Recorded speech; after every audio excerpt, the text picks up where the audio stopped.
Well, the first thing I would say is you shouldn't weigh yourself every day. You should only weigh yourself once a week. And that's because it can be very frustrating. Because depending on what you've eaten, you can gain water weight, and you don't want to frustrate yourself and get yourself off track. But what I would say is you have to also look at one, I would want to know what her eating windows are. So how consistent is she staying? It sounds like she may be either having longer windows some days and shorter others, or if she's keeping her windows consistent, she's eating too much.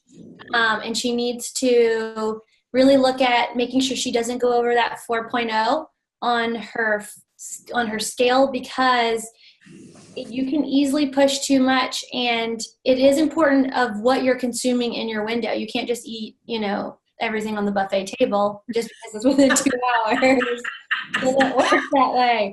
So she needs to look at her windows and make sure they're consistent, and she stays consistent with those. And what is she eating during those windows? And don't weigh yourself every day.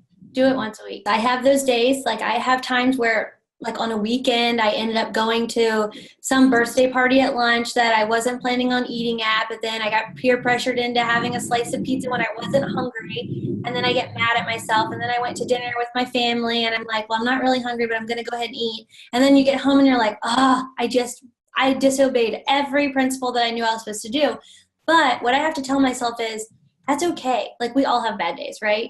But I have to celebrate my wins. And my win is I've lost 30 pounds. So just because I may gain 1 pound back does not matter. Tomorrow is a new day. I always am like, tomorrow's a new day. Like, so what if I messed up today? Tomorrow, I'm going to start back over. I'm eating within my window. Or I'll do a 24-hour fast. And I'll be like, okay, you had fun today.